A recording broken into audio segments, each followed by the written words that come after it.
Hi, I'm Kambra Potter for TME, and I'm here at the Reading Cinemas in the Gaslamp District at the 2012 San Diego Film Festival.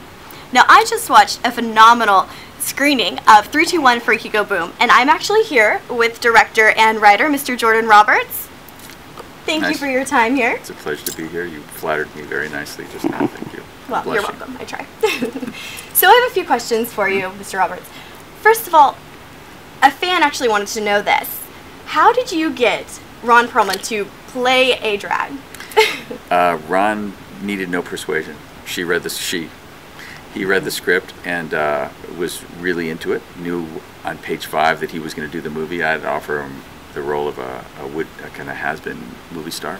But when Phyllis walked into the script, he stopped reading and called Charlie Hunnam, his pal, and said, "I don't want to play the actor. I want to play the chick." He needed no persuading. He was really into it. Well, he did a very good job. It was very convincing. Yes, he did. So what was your favorite scene? Every single scene was phenomenal, and I did not stop laughing the entire time. But which one was your favorite as a director to direct and even writing? Which was your favorite?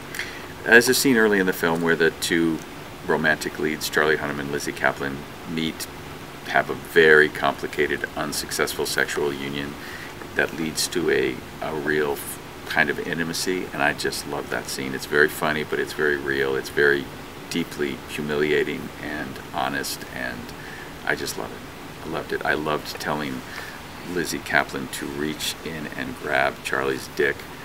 That was a great day as a director. It was fun. It was fun to watch. I enjoyed it. I can only imagine what that's going to look like on the internet. Well, it'll be realistic then. So what was the most challenging scene? I mean, what was your budget for this, first of all? Right around, all in, $600,000. After, that's lawyers and unions and everything. Which is a fairly low budget, if I understand correctly. Very low. It's very low. So then what would be the most challenging, it doesn't have to be budget-wise, but what would have been the most challenging moment for you in this filming? Pig. There's a pig. There's a live pig. Pig. Everything about the pig was challenging. Pigs are loud. Pigs they shit everywhere. Pigs are a problem. They don't take direction well, and it's very hard to get them in swimming pools, it turns out. So. Well, it was very comical. I enjoyed the pig. Excellent. Especially after the swimming pool scene. Yes. You know what I mean?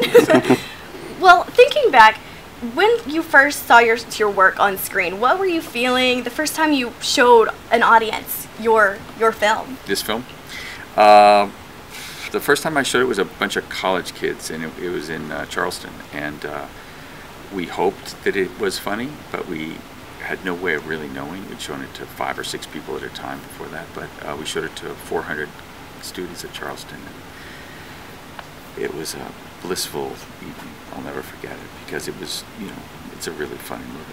And I write dramas for a living, so I was anxious about whether I could actually make something funny. So it was really rewarding and fun. Well, they were shocked that somebody so old could make something so fresh and new, is what they said.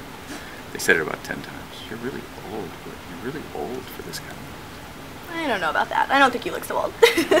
So, you said you write dramas for a living. Do you think you'll be doing more comedies? This was brilliant, and I think you have the potential. What do you think?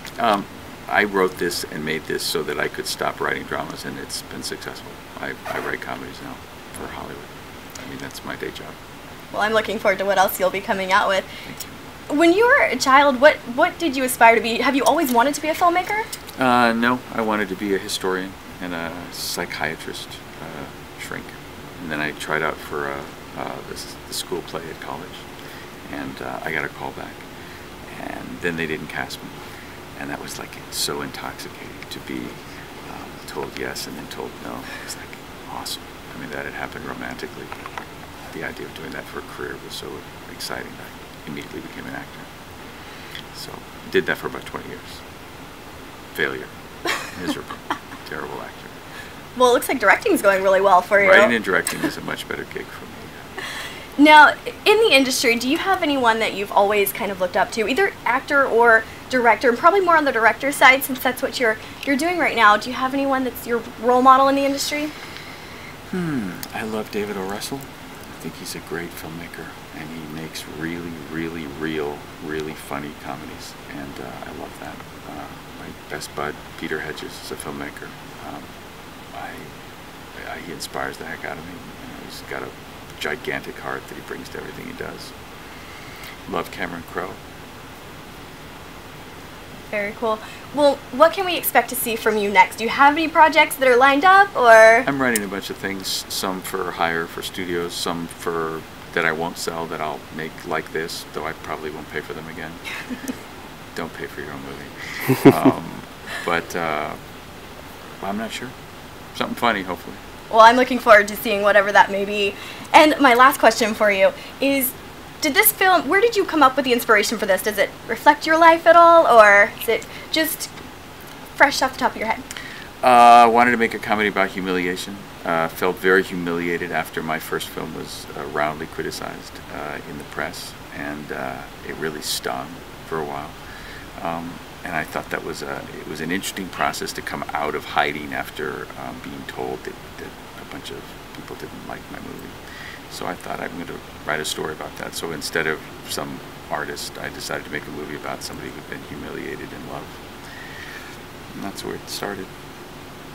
Well, I lied. One more question. Where can viewers watch this film? You can watch it right now on iTunes. You can watch it right now on about 100 million homes, VOD channels. Comes to it's a Dish Network and DirecTV on Friday. It'll be everywhere. Netflix after the turn of the year. DVD's coming out in January.